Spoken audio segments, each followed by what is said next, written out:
Hi, it's Dean. Well, I did make it to England. I made it to London yesterday and took the train from King's Cross Station, which any Harry Potter fans out there will be very excited about. Although I was very disappointed that I was on platform 6, not 9 3/4.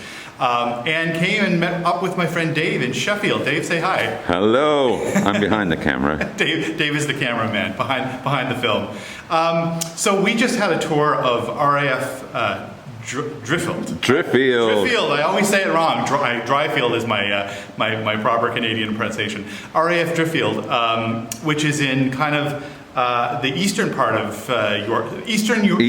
South Yorkshire, East Riding, that's right. And this was the site of an RAF, like an airplane base during the Second World War.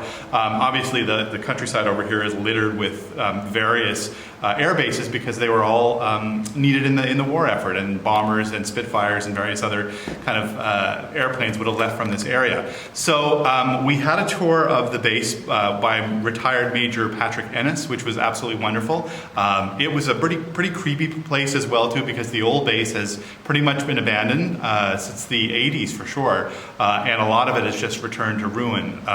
So we were able to go into a lot of buildings that were looked like something, as Dave and I were commenting, from a zombie apocalypse for sure, but was an incredible sense of place and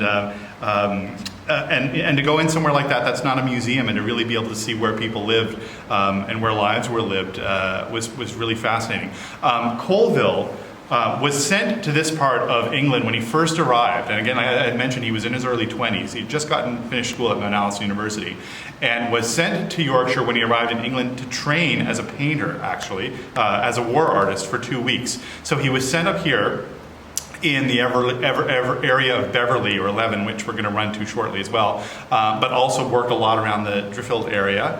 And so a lot of the sketches that you see and a lot of the paintings that you see of trucks, he was given, or he was placed with the Royal Army Service Corps, Royal Canadian Army Service Corps, which really involved things like fixing trucks, learning how to drive trucks. We had a tour of the driving area, actually, and probably some of the hills that Colville did actually do his sketches based on, where convoys of trucks would practice driving up the hill and stalling and then having a controlled return. In fact, some of the stuff we were driving over was pretty crazy as well. But obviously it was meant to train truck drivers for a battlefield situation. So this has been day one, and like I say, what do I notice? A lot of the paintings that you see that Colville did are very green. I remember seeing the paintings in the War Gallery, and really saturated, strong green colors. And as we were driving here, I thought, it doesn't quite look like the space, but of course he was here in mid-June, and I'm here in mid-August. So the fields now are, beautiful wheat fields of yellow and gold, and we're going to do a little tour of those now as well too. But it's certainly, when you think of World War II, this was a pretty nice place to be. I'm sure he had a great 2 weeks here, and a lot of the pictures that he drew, to me, the word that comes to mind is camaraderie.